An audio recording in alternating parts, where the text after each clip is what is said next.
You mentioned you do compost only, right? Can you give us some insight into just like how much compost and how often you apply it? Yeah. So with my methodology, it tends to be once again frustrating to the A types because I'm just really run very intuitively. Um, I'm fortunate enough to have a very well established beds.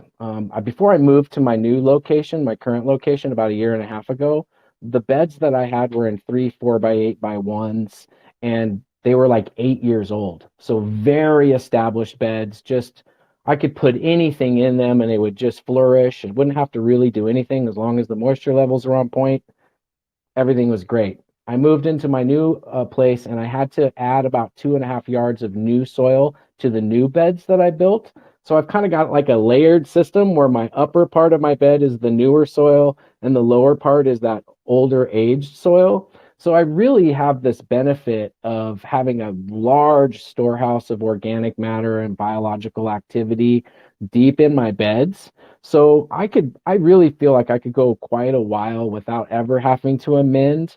Um, because look, if you're cultivating in your system and it's not just sitting there not doing anything, then that cultivation process with mulching and living, if you got companion plants or cover crops going, all of that is contributing to new life in your system and sustaining the life that's there. So you could theoretically build a living soil system and never really add compost ever, as long as you're cultivating the system.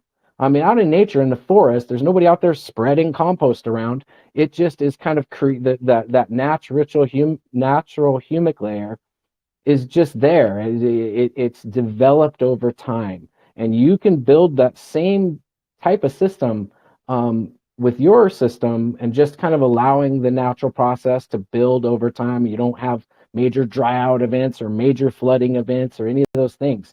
Those will be setbacks, but eventually your system would build back up. So what I do is I just kind of once or twice a year add compost to my soil. I do have a microscope.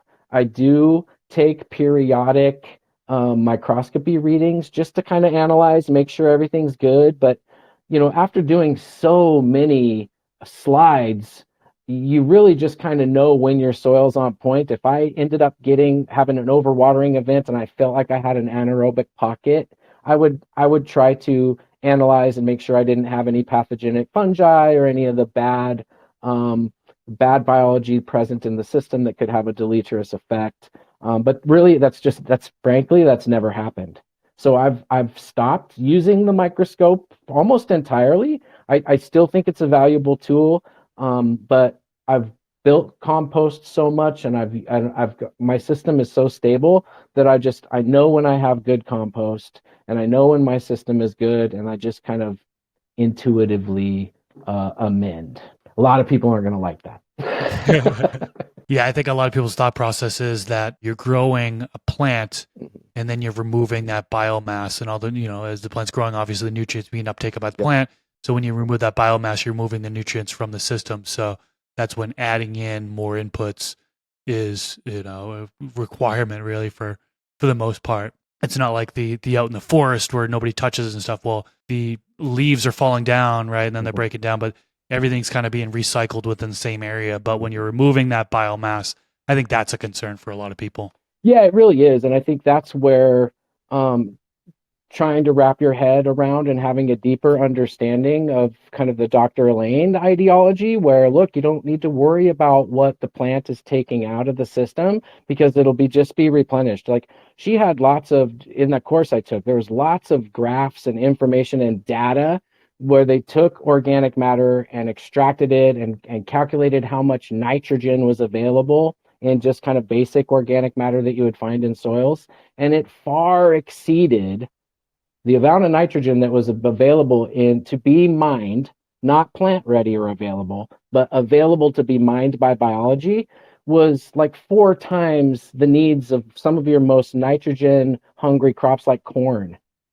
That like quite literally, there is so much nutrient and mineral. Now, of course, if you're in a sandy desert, that and you're dealing with a very heavy sand soil, that's going to play a factor. And I think that's where John Kemp comes in and is like, hey, look, not every agricultural soil this is going to work with, but given enough time and enough organic matter, you could convert that sandy soil into really good tillith and find yourself in a situation where you have actually superb organic matter content and thusly nutrient cycling capability. So that's a tough pill for a lot of folks to swallow. When you tell somebody that they could get all the nutrients they need out of the organic matter in your dirt and biology, they don't buy it.